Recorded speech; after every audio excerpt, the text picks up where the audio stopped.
ನಮಸ್ಕಾರ ಆಚಾರ್ಯ.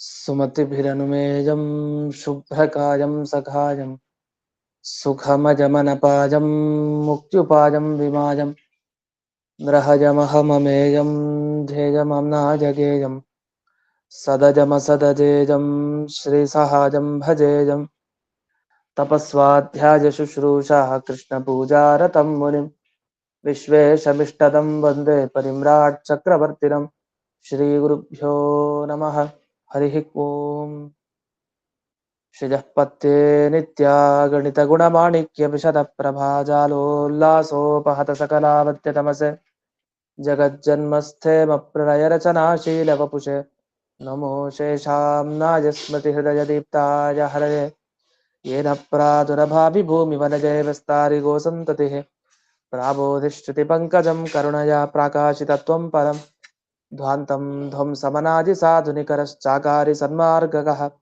ತೇನ ವ್ಯಾಸದಿವಾಕರೇಣ ಸತತಂ ಮಾತ್ಯಾಜಿ ಮೇ ಮಾನಸಂ ವ್ಯಾಪ್ತಿರ್ಯಸ್ಯ ನಿಜೇ ನಿಜೇ ನಮಃ ಸಾ ಪಕ್ಷೇ ಸಪಕ್ಷೇ ಸ್ಥಿತಿಃ ಯಾ ವೃತ್ತಿಶ್ಚ ವಿಪಕ್ಷತೋಥ ವಿಷಯೇ ಸಕ್ತಿರ್ನ ವೈ ಬಾಧಿತೆ ನೈವಾಸ್ತಿ ಪ್ರತಿಪಕ್ಷಯುಕ್ತಿರತುಲಂ ಶುದ್ಧಂ ಪ್ರಮಾಣಂ ಸमे ಭೂಯಾತ್ ತತ್ತ್ವವಿನಿರ್ಣಯಾಯ ಭಗವಾನ್ ಆನಂದತೀರ್ಥೋ ಮುನಿಃ ಭವತಿ ಯದನುಭಾವಾತ್ಯೇಡಮೂಕೋऽಪಿ ವಾಗ್ಮಿ ಜಡಮತಿರಪಿ ಜಂತುರ್ಜಾಯತೆ ಪ್ರಾಜ್ಞಮೌಲಿಃ सकलवचनचेतो देवता भारती सा मम वचसि निधत्तां सन्निधिं मानसे च रमानिवासोचितवासभूमिः सन्न्यायरत्नावलिजन्मभूमिः वैराग्यभाग्यो मम पद्मनाभतीर्थामृताब्धिर्भवताद्विभूत्यै पदवाक्यप्रमाणज्ञान् प्रतिवादिमदच्छिदः श्रीमदक्षोभ्यतीर्थाख्यानुपतिष्ठे गुरून् मम श्रीमदानन्दतीर्थार्य सन्मनस्सरसि भुवि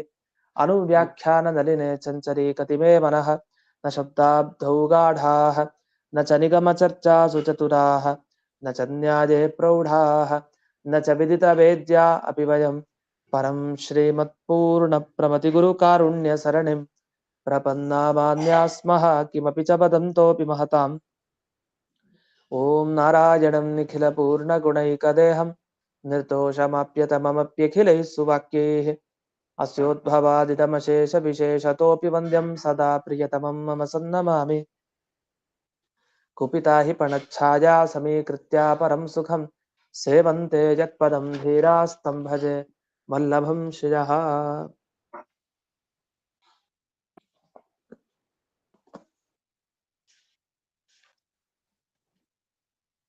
ಈಗ ಏಕಾಧಿಕರಣ ಅಂತ ನಡೀತಾ ಇತ್ತು. ಅಲ್ಲಿ ಪ್ರಶ್ನೆ ಬಂತು, ಇಂದ್ರದೇವರಿಗೆ ಇರೋ ಯೋಗ್ಯತೆ ಅನಾದಿ ಕಾಲದಿಂದ, ಅದು ಇವತ್ತಲ್ಲ, ಅನಾದಿ ಕಾಲದಿಂದ ಇಂದ್ರದೇವರಿಗೆ ಯೋಗ್ಯತೆ ಇದೆ. ಅರ್ಜುನನಿಗೆ ಯೋಗ್ಯತೆ ಯಾವಾಗಿಂದ ಬಂತು?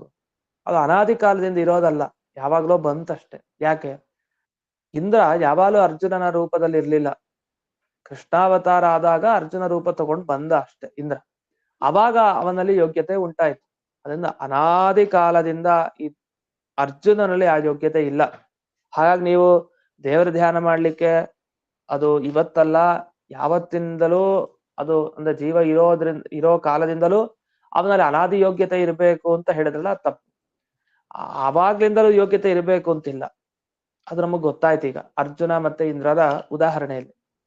ಅದಕ್ಕೆ ಉತ್ತರ ಕೊಡ್ತಾರೆ ಈಗ, ಸಾಧನೋತ್ತಮತ ಹಾಗಲ್ಲ, ವ್ಯತ್ಯಾಸ ಇದೆ. ಅದಕ್ಕೆ ಆಚಾರ್ಯರು ಉತ್ತರ ಕೊಟ್ಟರು, ಸಾಧನ ಉತ್ತಮತ ಅಂತ. ಅಭಿಪ್ರಾಯ ಎಷ್ಟು? ಈಗ ಎರಡು ಶಬ್ದ ಬಳಸಿದೆ ನೆನ್ನೆ ದಿವಸ, ಅಂಶಿ ಮತ್ತೆ ಅಂಶ ಅಂತ. ಅಂಶ ಅಂತಂದ್ರೆ ಏನು? ಭೂಲೋಕದಲ್ಲಿ ಅವತಾರ ಮಾಡೋದನ್ನ ಅಂಶ ಅಂತ ಕರೀತಾರೆ. ಇದು ಸ್ಪಷ್ಟ ನಮಗೆ. ಈ ಅಂಶ ಯಾರದು ಆಗಿರತ್ತೋ ಅವರನ್ನ ಅಂಶಿ ಅಂತ ಕರೀತಾರೆ. ಹಾಗಾದ್ರೆ ಅಂಶಿ ಅನ್ನೋದು ಮೇಲಿರೋರು, ಭೂಲೋಕಕ್ಕೆ ಬರೋರು ಅಂಶ ಅಂತ ಹೀಗೆ ಅರ್ಥೈಸ್ಕೊಳ್ಳೋಣ. ಈ ಅಂಶ ಮತ್ತೆ ಅಂಶಿಗಳಲ್ಲಿ ವ್ಯತ್ಯಾಸ ಇದೆಯಾ ಇಲ್ವಾ? ಅಂದ್ರೆ ಇಂದ್ರದೇವರೇ ತಾನೇ ಅರ್ಜುನನಾಗಿ ಬಂದಿದ್ದು, ಶೇಷದೇವರೇ ತಾನೇ ಬಲರಾಮನಾಗಿ ಬಂದಿದ್ದು. ಹೀಗೆ ಪ್ರತಿಯೊಬ್ಬರು ಎಲ್ಲ ದೇವತೆಗಳು ಒಂದೊಂದು ಅವತಾರ ಎತ್ಕೊಂಡು ಭೂಮಿಗೆ ಬಂದ್ರು. ಈಗ ಮೇಲಿರೋದನ್ನೆಲ್ಲ ಅಂಶಿ ಅಂತ ಕರಿತೀವಿ, ಇಲ್ಲಿ ಬಂದಿರೋದೆಲ್ಲ ಅಂಶಗಳು. ಆ ದೇವತೆಗಳ ಒಂದೊಂದು ಅಂಶ, ಇವೆಲ್ಲ ಒಂದೊಂದು ಭಾಗ ಇರೋ ತರ, ಆ ತರ ಒಂದೊಂದು ಅಂಶಗಳು. ಇವರಿಗೆಲ್ಲ ಆ ಮೂಲ ರೂಪದೊಂದಿಗೆ, ಅದೇ ಇಂದ್ರದೇವರು ಅರ್ಜುನ ಒಂದೇ ಅಂತ ಆದ್ರೆ ಯಾಕೆ ಈ ಇಂದ್ರದೇವರಿಗೆ ಗೊತ್ತಾಗೋದು ಅರ್ಜುನನಿಗೆ ಗೊತ್ತಾಗಲ್ಲ. ಈಗ ನಾವು ಖಾಂಡವ ವನದಾಹ ಪ್ರಸಂಗದಲ್ಲಿ ನೋಡಿದೀವಿ. ಅರ್ಜುನ ಪ್ರಯತ್ನ ಪಡ್ತಾ ಇದ್ದಾನೆ, ಇಂದ್ರದೇವರು ವಾರಣೆ ಮಾಡ್ಲಿಕ್ಕೆ ಹೋಗ್ತಾರೆ ಮಳೆ ಸುರಿಸಿ. ಹೀಗೆ ಖಾಂಡವ ವನದಾಹ ಪ್ರಸಂಗದಲ್ಲಿ ವಿರುದ್ಧವಾಗಿ ಕಾಣುತ್ತೆ. ಇವ್ ಇಂದ್ರನೇ ಅರ್ಜುನನೇ ಇಂದ್ರನ ಅಂತ ಡೌಟ್ ಬರುತ್ತೆ. ಯಾಕೆ ಇಬ್ರು ಒಬ್ರೇ ಆದ್ರೆ ಯಾಕೆ ವಿರುದ್ಧವಾಗಿ ಮಾಡ್ತಾರೆ? ಇವನ್ ತಡಿಲಿಕ್ಕೆ ಅವನ್ ಬೇಡ ಅನ್ಲಿಕ್ಕೆ. ಹೀಗಿಬ್ರು ಕೂಡ ಯಾಕೆ ಮಾಡ್ಬೇಕು? ಒಬ್ನೇ ಆದ್ರೆ ಅವನ ಬಗ್ಗೆ ಗೊತ್ತಿರಲ್ವಾ? ತನ್ನ ಬುದ್ಧಿ ಏನು, ತನ್ನದೇನು ಅಂತ ಅವನಿಗೆ ಗೊತ್ತಿರತ್ತೆ. ಇಷ್ಟು ಗೊತ್ತಿದ ಮೇಲೆ ಯಾಕೆ ವಿರುದ್ಧವಾಗಿ ಮಾಡ್ಬೇಕು? ಈಗ ನಮ್ಮ ಮನಸ್ಸು ಬೇರೆ, ಇನ್ನೊಬ್ಬರ ಮನಸ್ಸು ಬೇರೆ ಅಂದ್ರೆ ಅವ್ನು ವಿರುದ್ಧವಾಗಿ ನನ್ ಮುಂದೆ ಮಾತಾಡ್ತಾನೆ. ನಂದೇ 2 ರೂಪ ಅಂತಿದ್ರೆ 2 ರೂಪದಲ್ಲಿ ಯಾಕೆ ಜಗಳ ಯಾಕೆ? ಆದ್ರಿಂದ 2 ರೂಪ ಮಾತಾಡ್ಕೊಂಡೆ ನಾನೇ ತಾನೇ ಇನ್ನೊಂದು ರೂಪ ತಗೊಂಡಿರೋದು ಅಂತ ಸ್ವಲ್ಪ ಮಾತಾಡ್ಕೊಂಡು ಅಡ್ಜಸ್ಟ್ ಮಾಡ್ಕೊಂಡು ಕಾರ್ಯಗಳನ್ನ ಮಾಡಬಹುದು. ಆದ್ರೆ ಹಾಗಾಗ್ಲಿಲ್ಲ. ಇಂದ್ರದೇವರು ಹೋಗೋ ದಾರಿಯಲ್ಲಿ ಅರ್ಜುನ ಇಲ್ಲ, ಅರ್ಜುನ ಹೋಗೋ ದಾರಿಯಲ್ಲಿ ಇಂದ್ರ ಇಲ್ಲ. ಆದ್ರಿಂದ ಅಂಶ ಮತ್ತೆ ಅಂಶಿ ಎರಡಕ್ಕೂ ಒಂದಕ್ಕಾಗೋ ದುಃಖ, ಒಂದಕ್ಕಾಗೋ ಸುಖ ಮತ್ತೊಂದಕ್ಕೆ ಆಗಿಲ್ಲ. ಇಂದ್ರದೇವರಿಗೆ ಸ್ವರ್ಗಲೋಕದಲ್ಲಿ ಯಾವ ಸುಖ ಯಾವ ದುಃಖ ಆಗ್ತಾ ಇದೆ ಅದು ಇಲ್ಲೂ ಆಗತ್ತಾ? ಎಲ್ಲಿ ಅರ್ಜುನನಿಗೆ ಅಂತ ಅಲ್ಲ. ಇಂದ್ರದೇವರ ದುಃಖ ಎಲ್ಲ ಆಗತ್ತೆ ಅಂತ ಕೇಳ್ಬೇಡಿ. ಯಾಕಂದ್ರೆ ದೈತ್ಯರ ಆಕ್ರಮಣ ಆಡಿದಾಗ ದುಃಖ ಆಗತ್ತೆ ಇಂದ್ರದೇವರಿಗೆ. ಅಂತೂ ಇಂದ್ರದೇವರಿಗೆ ಆಗುವ ಸುಖ ಮುಂತಾದ ಗುಣಗಳು ಅದೆಲ್ಲ ಅರ್ಜುನನಿಗೆ ಆಗತ್ತೋ ಇಲ್ವೋ? ಆಗಲ್ಲ ಖಂಡಿತ. ಯಾಕೆ ಅರ್ಜುನ ಇಲ್ಲಿ ದುಃಖ ಪಡ್ತಾ ಇದ್ದಾನೆ, ಯುದ್ಧ ಮಾಡ್ತಾ ಕೂತಿದ್ದಾನೆ. ಅಲ್ಲಿ ಇಂದ್ರದೇವರು ಆರಾಮಾಗಿದ್ದಾರೆ, ಸುಖ ಅನುಭವಿಸ್ತಾ ಇದ್ದಾರೆ. ಅವ್ರಿಗಾಗೋ ಸುಖ ಇಲ್ಲಿ ಯುದ್ಧ ಕಾಲದಲ್ಲಿ ಅರ್ಜುನನಿಗೆ ಆಗ್ತಾ ಇದೆಯಾ? ಇಲ್ಲ. ಹಾಗಾದ್ರೆ ಏನಾಯ್ತು? ಇಂದ್ರದೇವರಿಗಾಗೋದೆಲ್ಲ ಅರ್ಜುನನಿಗೆ ಆಗ್ಬೇಕು ಅಂತ ಇಲ್ಲ. ಹಾಗಾದ್ರೆ ಇಂದ್ರದೇವರು ಬೇರೆ ಅರ್ಜುನ ಬೇರೆ ಅಂತ ಹೇಳಿ ಇಂದ್ರದೇವರೇ ಅರ್ಜುನರಾಗಿ ಬಂದ ಅಂತ ಹೇಗೆ ಹೇಳ್ತೀರಿ ಅಂತ ಪ್ರಶ್ನೆ. ಅದಕ್ಕೆ ಅವ್ರು ಹೇಳ್ತಾರೆ ಹಾಗಲ್ಲ. ಈ ಎಲ್ಲಾ ಅನುಭವ ಬರುತ್ತೆ ಅಂತ ನಾವು ಹೇಳ್ತಾ ಇಲ್ಲ, ಆದ್ರೆ ಯಾವ್ದೋ ಒಂದಂತೂ ಬರುತ್ತೆ. ಈಗ ಎರಡೂ ಒಂದೇ ವಸ್ತುನೇ, ಇಂದ್ರದೇವರು ಬೇರೆ ಅಲ್ಲ ಅರ್ಜುನ ಬೇರೆ ಅಲ್ಲ. ಹಾಗಂತ ಎಲ್ಲಾ ಅನುಭವ ಇಂದ್ರದೇವ್ರಿಗೆ ಬಂದದ್ದೆಲ್ಲ ಬರ್ಬೇಕು ನಾವು ಹೇಳಲಿಕ್ಕೆ ಹೋಗಿಲ್ಲ. ಏನ್ ಹೇಳ್ತಾ ಇದೀವಿ? ಈಗ ಇಂದ್ರದೇವರು ತಾವು ಒಂದ್ ಒಳ್ಳೆ ಪುಣ್ಯ ಮಾಡ್ತಾರೆ, ಒಂದ್ ಒಳ್ಳೆ ಪುಣ್ಯ. ಆ ಪುಣ್ಯ ಅದು ಅರ್ಜುನನಿಗೂ ಸೇರತ್ತೆ, ಅದು ಅರ್ಜುನನಿಗೂ ಕೂಡ ಅದು ಸೇರತ್ತೆ. ಇಲ್ಲ ಅಂದ್ರೆ ಅರ್ಜುನನ ಶರೀರ ಅರ್ಜುನನಿಗೆ ಹೇಗ್ ಸಿಗ್ತಾ ಇತ್ತು? ಈಗ ಇಂದ್ರದೇವ್ರ ಮೇಲಿದ್ದಾರೆ ಅಂಶಿಯಾಗಿ, ಅವ್ರೊಂದು ಅಂಶ ತಗೊಂಡ್ ಬರ್ಬೇಕು ಅಂದ್ರೆ ಅರ್ಜುನನ ರೂಪದಲ್ಲಿ ಅದೃಷ್ಟ ಇರ್ಬೇಕು, ಪುಣ್ಯ ಇರ್ಬೇಕು. ಆ ಇಂದ್ರದೇವರು ಮಾಡುವಂತ ಅನೇಕ ಸಾಧನೆಗಳಲ್ಲಿ ಈ ಉತ್ತಮವಾದ ಪುಣ್ಯ ಏನಿದೆ, ಆ ಪುಣ್ಯದ ಅಂಶ ಅರ್ಜುನನ ಅನುಭವಕ್ಕೂ ಬಂದಿದೆ. ಆ ಪುಣ್ಯದ ಫಲ ಇವನು ಅನುಭವಿಸ್ತಾನೆ ಭೂಲೋಕದಲ್ಲಿ ಇದ್ದಾಗ. ಯಾಕೆಂದ್ರೆ ಒಂದು ವೇಳೆ ಆ ಇಂದ್ರ ಸಂಪಾದನೆ ಮಾಡಿದ ಅದೃಷ್ಟ ಇಲ್ಲ, ಪುಣ್ಯ ಇಲ್ಲ ಅರ್ಜುನನಿಗೆ, ಅಂದ್ರೆ ಅರ್ಜುನಕ್ಕೆ ಶರೀರ ಹೇಗ್ ಬಂತು? ಇಂಥ ಶರೀರ ಬರ್ಬೇಕು ಅರ್ಜುನ ಶರೀರ ಅಂದ್ರೆ ಪುಣ್ಯ ಮಾಡಿರ್ಬೇಕು. ಆ ಪುಣ್ಯ ಯಾರು ಮಾಡಿದ್ರು? ಅರ್ಜುನ ಮಾಡಿದ್ನ? ಇಲ್ಲ. ಅರ್ಜುನ ಹುಟ್ಟೋದಕ್ಕಿಂತ ಮುಂಚೆ ಯಾರಿದ್ರು? ಯಾರಿಲ್ಲ. ಇತರ ಇಂದ್ರದೇವರು ಅವ್ರು ಮಾಡಿದ ಪುಣ್ಯಕ್ಕೆ ಇವನಿಗೆ ಇಂತಹ ಶರೀರ ಸಿಕ್ತು. ಹಾಗಾಗಿ ಈ ಅಂಶಿ ಅಂದ್ರೆ ಮೂಲ ರೂಪ ತಾನು ಯಾವ ಪುಣ್ಯವನ್ನ ಸಂಪಾದನೆ ಮಾಡುತ್ತೋ ಅದರಿಂದಲೇ ಅಂಶ ಮುಂದಕ್ಕೆ ಒಂದೊಂದೇ ಶರೀರ ಪಡಿತಾ ಹೋಗ್ತಾನೆ. ಇಲ್ಲ ಆದ್ರೆ ದೇಹ ಬರ್ಲಿಕ್ಕೆ ಕಾರಣನೇ ಇಲ್ಲ. ಹೀಗೆ ಕೊನೆಯದಾಗಿ ಏನ್ ಒಪ್ಪಬೇಕು? ಈ ಅರ್ಜುನ ಬೇರೆ ಅಲ್ಲ, ಇಂದ್ರ ಬೇರೆ ಅಲ್ಲ. ಹಾಗಾದ್ರೆ ಇಂದ್ರ ಇರೋ ಯೋಗ್ಯತೆ ಅವತ್ತಿನಿಂದ, ಅಂದ್ರೆ ಇಂದ್ರದೇವರು ಯಾವತ್ತಿನಿಂದ ಇದ್ದಾರೋ ಅವತ್ತಿಂದ. ಅದೇ ರೀತಿ ಅರ್ಜುನನ ಯೋಗ್ಯತೆನೂ ಕೂಡ ಇವತ್ತು ಹೊಸದಾಗಿ ಬಂದಿದ್ದಲ್ಲ, ಅನಾದಿ ಕಾಲದಿಂದ ಅವನಲ್ಲೂ ಯೋಗ್ಯತೆ ಇದೆ. ಅಲ್ಲ ಅದ್ ಹೇಗೆ? ಅರ್ಜುನ ಹುಟ್ಟಿದಾಗ ಅದು ಹುಟ್ಟತ್ತಲ್ವಾ? ಅಂದ್ರೆ ಅರ್ಜುನ ಹುಟ್ಟತಾನೆ ಅಂತ ಯಾರು ಹೇಳಿದ್ದು? ಈಗ ಅರ್ಜುನ ಅನ್ನೋ ಜೀವ ಹುಟ್ಟಲ್ಲ, ಅರ್ಜುನನಿಗೆ ದೇಹ ಪ್ರಾಪ್ತಿ, ದೇಹ ಬರೋದು. ಯಾವ ಜೀವನಿಗೂ ಹುಟ್ಟಿಲ್ಲ, ನಾಶ ಇಲ್ಲ. ಆ ಜೀವನ ದೇಹಕ್ಕೆ ಹುಟ್ಟಿದೆ, ದೇಹಕ್ಕೆ ನಾಶ ಇದೆ. ಆ ತರ ಇಲ್ಲೂ ಅರ್ಜುನನ ದೇಹಕ್ಕೆ ಹುಟ್ಟು, ದೇಹಕ್ಕೆ ನಾಶ. ಅರ್ಜುನನಿಗೆ ಹುಟ್ಟು ಸಾವು ಇಲ್ಲ. ಹಾಗಾದ್ರೆ ಏನಾಯ್ತು? ಇಂದ್ರ ಬೇರೆ ಅಲ್ಲ, ಅರ್ಜುನ ಬೇರೆ ಅಲ್ಲ. ಏನ್ ತಪ್ಪು? ಒಬ್ರೇ ಅಂತ ಹೇಳಿದ್ರೆ ಏನೂ ತಪ್ಪಿಲ್ಲ. ಎಲ್ಲಾ ಅನುಭವ ಬರಲ್ಲ, ಅದು ಒಪ್ಕೊಳ್ತೀವಿ. ಹಾಗಂತ ಇಬ್ರು ಒಂದೇ ಅಲ್ಲ ಅನ್ಬೇಡಿ, ಇಬ್ರು ಒಂದೇ. ಇನ್ನು ಇದೊಂದು ವಿರುದ್ಧ ಆಗತ್ತಲ್ವಾ? ಯಾಕಂದ್ರೆ ಇಂದ್ರ ದೇವರಿಗೆ ಯಾವ ಅನುಭವನೋ ಅದೆಲ್ಲ ಅರ್ಜುನನಿಗೆ ಬರ್ತಾ ಇಲ್ಲ, ಬರ್ಬೇಕಾಗಿತ್ತು ಅಂತ ನೀವು ಪ್ರಶ್ನೆ ಕೇಳಿದ್ರಿ. ನಿಜ, ಇದಕ್ಕೆ ಒಂದು ಉತ್ತರ ಕೊಡ್ತೀವಿ. ಯಾಕೆ ಮೂಲ ರೂಪದಲ್ಲಿರೋ ಇಂದ್ರನಿಗೆ ಬರುವಂತಹ ಸುಖ ದುಃಖ ಎಲ್ಲ ಅನುಭವಗಳು ಯಾಕೆ ಅರ್ಜುನನಿಗೆ ಅದೇ ಸುಖಗಳ ಅನುಭವ ಯಾಕೆ ಬರ್ತಾ ಇಲ್ಲ ಅಂದಾಗ ಅದಕ್ಕೆ ಉತ್ತರ ಇಷ್ಟು: ಅರ್ಜುನ ಸ್ವರ್ಗಲೋಕದಲ್ಲಿ ಇಲ್ಲ, ಈಗ ಎಲ್ಲಿದ್ದಾನೆ? ಭೂಲೋಕದಲ್ಲಿ ಇದ್ದಾನೆ. ಈ ಭೂಲೋಕಕ್ಕೆ ಬಂದಾಗ ಅವನಿಗೆ ಪಾರ್ಥಿವ ಶರೀರ ಇದೆ, ಈ ಪಂಚಭೂತ ನಿರ್ಮಿತವಾದ ಶರೀರ ಅವನಲ್ಲಿದೆ. ಯಾವಾಗ ಈ ಪಂಚಭೂತ ನಿರ್ಮಿತ ಪ್ರಕೃತಿ ಬಂಧನ, ಪ್ರಕೃತಿ ನಿರ್ಮಿತ ಶರೀರ ಇದೆಯೋ ಆಗ ಮೇಲೆ ಮೂಲ ರೂಪದಲ್ಲಿ ಅನುಭವಿಸುವಂತಹ ಸುಖಗಳು ಇಲ್ಲಿ ಆಗೋದಿಲ್ಲ. ಯಾಕೆ ಪ್ರತಿಬಂಧಕ, ತೊಂದರೆ ಕೊಡ್ಲಿಕ್ಕೆ ಇದಿದೆ.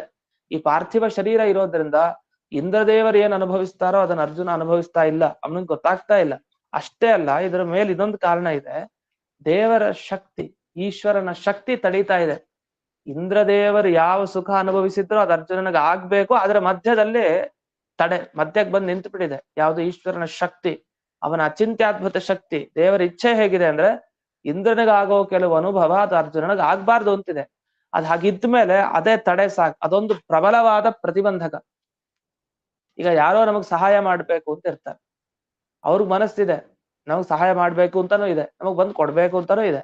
ಅದೇ ದೇವರ ಸಂಕಲ್ಪ ಆಗಿಲ್ಲ. ಅವ್ರು ಏನೇ ಪಟ್ರು ನಮ್ ಮನೆಗೆ ಬರ್ಲಿಕ್ಕೆ ಆಗಲ್ಲ ಅಂತ ಇಟ್ಕೊಂಡು, ಹೀಗೆ ಮನೆಗೆ ಬರ್ಲಿಕ್ಕೆ ಆಗಲ್ಲ. ಆದ್ರೆ ಅವ್ರ ಸಂಕಲ್ಪ ಇದೆ, ಮನಸ್ಸಿಗೆ ಬಂದಿತ್ತು, ನಮಗೂ ಕೊಡ್ತಾರೆ ಅಂತಾನು ತಿಳಿಸಿದ್ರು, ಆದ್ರೆ ಆಗೋದೇ ಇಲ್ಲ. ಯಾಕೆ? ಭಗವಂತನ ಶಕ್ತಿ ಅಚಿಂತ್ಯದ್ಭುತ, ಅದನ್ನ ಯೋಚನೆ ಮಾಡ್ಲಿಕ್ಕೂ ಸಾಧ್ಯ ಇಲ್ಲ. ಅದು ಬೇಕಾ? ಎಲ್ಲಿದ್ರು ಕೊಡಿಸತ್ತೆ, ಬೇಡ್ವಾ? ಕೊಡಿಸೋದೇ ಇಲ್ಲ. ಹೀಗೆ ದೇವರ ಅಚಿಂತ್ಯದ್ಭುತವಾದ ಶಕ್ತಿ.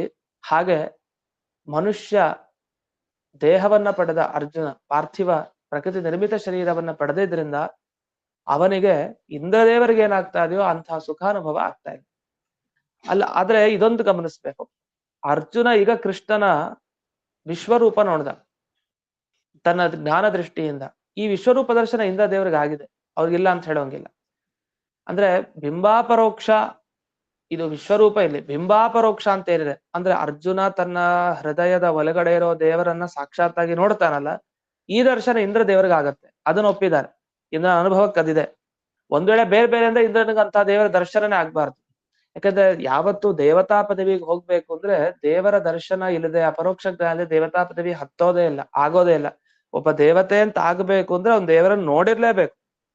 ನೋಡದೇ ಇದ್ರೆ ಅವನನ್ನ ದೇವತಾ ಪದವಿಯಲ್ಲಿ ಕೂಡಿಸೋದೇ ಇಲ್ಲ, ಅವ್ನ್ ಕೆಳಗ್ ಬೀಳಿಸೋದೆ ಅಲ್ಲ, ಹತ್ಸೋದೇ ಇಲ್ಲ ಅದಕ್ಕೆ ಮೊದಲು. ಈ ರೀತಿ ಅಂಶ ಮತ್ತೆ ಅಂಶಿ, ಈ ಎರಡು ವಸ್ತುಗಳಿಗೆ ಅಭೇದ ಇದೆ. ಅಂದ್ರೆ ಎರಡು ಒಂದೇ. ಇಂದ್ರ ಬೇರೆ ಅಲ್ಲ, ಅವನ ಅಂಶವಾದ ಅರ್ಜುನ ಬೇರೆ ಅಲ್ಲ, ಇಬ್ರು ಒಂದೇ.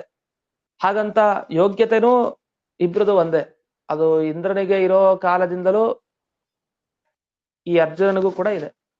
ಅದೇಗಿದೆ ಅಂದ್ರೆ ಅರ್ಜುನ ಅನ್ನೋ ಶರೀರ ಬಂದಿರಲಿಲ್ಲ ಅಷ್ಟೇ, ಆ ಜೀವ ಅಂತೂ ಅವನೇ. ಆದ್ರಿಂದ ಅವತ್ತಿನಿಂದಲೂ ಆ ಶಕ್ತಿ, ಆ ಯೋಗ್ಯತೆ ಇದ್ದೇ ಇತ್ತು. ಆದ್ರಿಂದ ಉಪಾಸನೆಗೆ ಯೋಗ್ಯತೆ ಬೇಕಾ?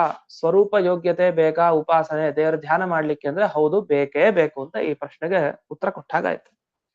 ಈ ಅಧಿಕರಣಕ್ಕೆ ಸಂಬಂಧಪಟ್ಟ ಬ್ರಹ್ಮಸೂತ್ರ ಬಂತೀಗ. ಓಂ ಏಕ ಆತ್ಮನ ಶರೀರೇ ಭಾವಾತ್ ಓಂ ಅಂತ. ಏಕ ಅಂದ್ರೆ ಒಂದೇ. ಯಾವುದು? ಅಂಶ ಅಂಶಿ ಎರಡು ಒಂದೇ, ಬೇರೆ ಅಲ್ಲ. ಏಕಃ ಒಂದೇ. ಯಾಕೆ? ಆತ್ಮನ ಶರೀರೇ ಭಾವಾತ್. ಆತ್ಮನಃ ಅಂದ್ರೆ ಮೂಲರೂಪಿ ದೇವತೆಯ ಪುಣ್ಯದಿಂದ ಬರೋ ಶರೀರದಲ್ಲಿ ಭಾವಾತ್ ಇರ್ತಾನೆ. ಯಾರಿರ್ತಾನೆ? ಯಾರು ಅಂಶವಾಗಿ ಭೂಲೋಕದಲ್ಲಿ ಬರ್ತಾನೆ ಅವನಿರ್ತಾನೆ. ಅಂದ್ರೆ ಇವನು ಹುಟ್ಟಿದವನು ಪುಣ್ಯ ಎಲ್ಲಿರ್ಬೇಕು? ಮೂಲ ರೂಪದಿಂದ ಪುಣ್ಯ ಮಾಡಿದ್ರೆ ಒಂದ್ ಶರೀರ ಸಿಗತ್ತೆ, ಭೂಲೋಕಕ್ಕೆ ಬರ್ತಾನೆ. ಹಾಗಾಗಿ ಅರ್ಜುನನಿಗೆ ಶರೀರ ಬಂತು ಅಂದ್ರೆ ಅದಕ್ಕಿರೋ ಪುಣ್ಯ ಯಾರ್ದು? ಅರ್ಜುನಂದಲ್ಲ, ಇಂದ್ರದೇವರ ಪುಣ್ಯದಿಂದ ಅರ್ಜುನನಿಗೆ ಶರೀರ ಬಂತು, ಹೀಗರ್ಥ. ಇದನ್ನ ಇಲ್ಲಿ ಓಂ ಏಕ ಆತ್ಮನ ಶರೀರೇ ಭಾವಾತ್ ಅನ್ನೋ ಸೂತ್ರದಲ್ಲಿ ತಿಳಿಸಿದ್ದಾರೆ. ಇನ್ನು ಮುಂದೆ ಅಂಗಾವಬದ್ಧಾಧಿಕರಣಂ ಅಂತ ಹೊಸ ಅಧಿಕರಣ. ಈ ಅಧಿಕರಣದಲ್ಲಿ ಮಾಡೋ ಚರ್ಚೆ ನೋಡೋಣ. ಇದು ಚೆನ್ನಾಗಿದೆ. ಇದು ಇನ್ನೊಂದು ರೀತಿ ಚರ್ಚೆ. ತತ್ ವಿಜಿಜ್ಞಾಸಸ್ವ ತದ್ಬ್ರಹ್ಮೇತಿ, ದೇವರ ಬಗ್ಗೆ ವಿಚಾರ ಮಾಡಿ ಅಂತ ಹೇಳಿದ್ದಾರೆ. ಇದು ದೇವರ ಬಗ್ಗೆ ಅಂತಲ್ಲ, ತತ್ ಅದನ್ನ ವಿಚಾರ ಮಾಡಿ, ಅದರ ಬಗ್ಗೆ ಧ್ಯಾನ ಮಾಡಿ. ಯಾವ್ದ್ರ ಬಗ್ಗೆ? ಯಾವ ದೇವತೆನಾರು ಆಗ್ಬೋದು, ಅದು ದೇವರು ಆಗ್ಬೋದು, ಮಿಕ್ಕಿದ ದೇವತೆಗಳು ಆಗ್ಬೋದು. ಇಲ್ಲಿ ಪ್ರಶ್ನೆ ಇಷ್ಟೇ, ದೇವರನ್ನ ದೇವತೆಗಳ ಉಪಾಸನೆ ಜೊತೆಗೆ ಉಪಾಸನೆ ಮಾಡ್ಬೇಕಾ ಅಥವಾ ಕೇವಲ ದೇವರ ಉಪಾಸನೆ ಮಾಡ್ಬೇಕಾ? ಅಂದ್ರೆ ದೇವತೆಗಳನ್ನು ದೇವರ ಜೊತೆಗೆ ಧ್ಯಾನದಲ್ಲಿ ಸೇರಿಸ್ಕೊಡ್ಬೇಕಾ? ಬರೀ ದೇವರನ್ನೇ ಧ್ಯಾನ ಮಾಡ್ತಾ ಕೂತ್ರೆ ಸಾಕು.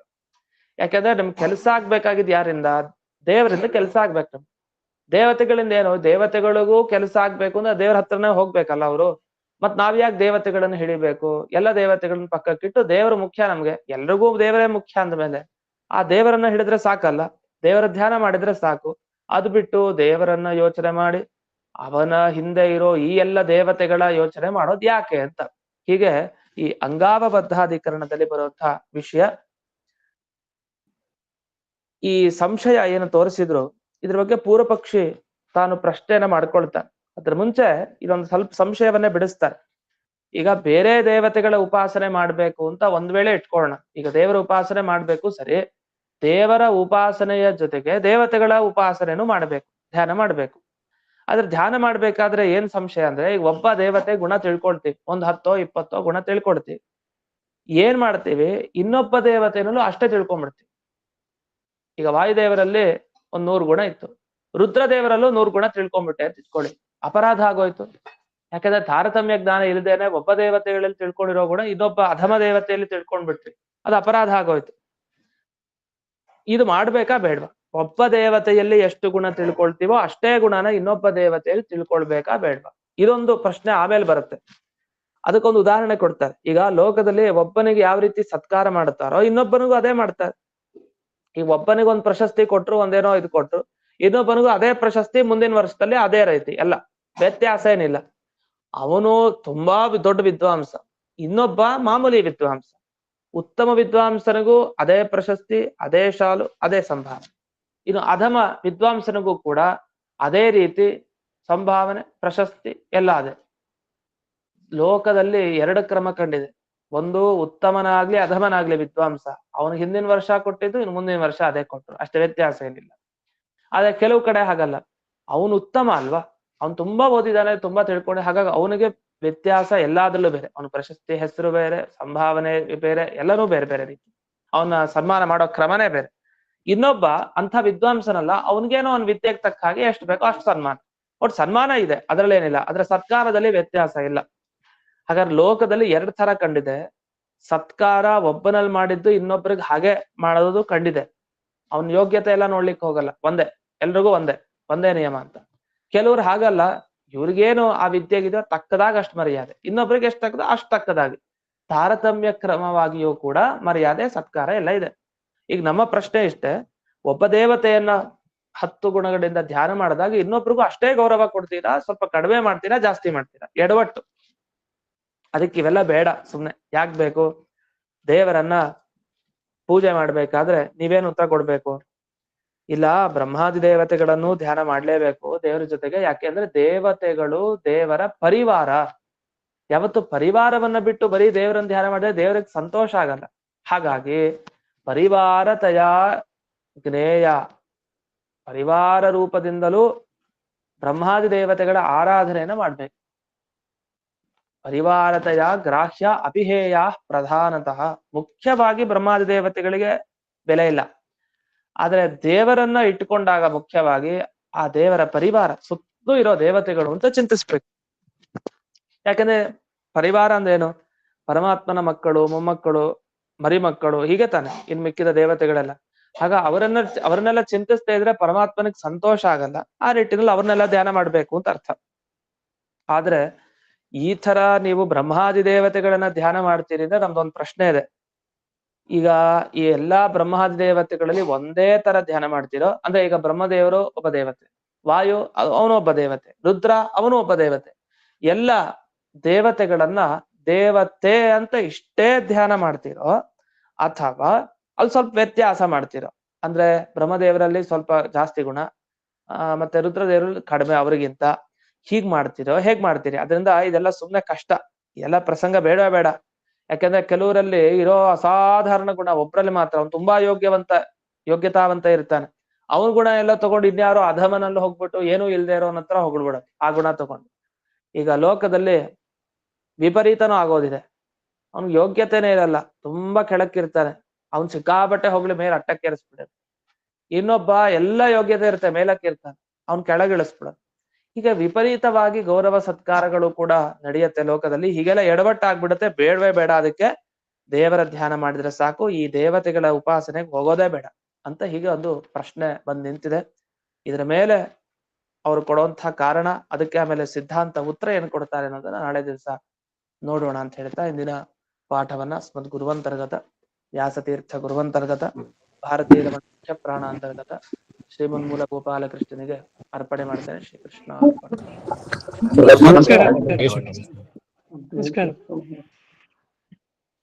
ನಮಸ್ಕಾರ ಗುರುಗಳೇ. ನಮಸ್ಕಾರ ಆಚಾರ್ಯ. ನಮಸ್ಕಾರ ಆಚಾರ್ಯ.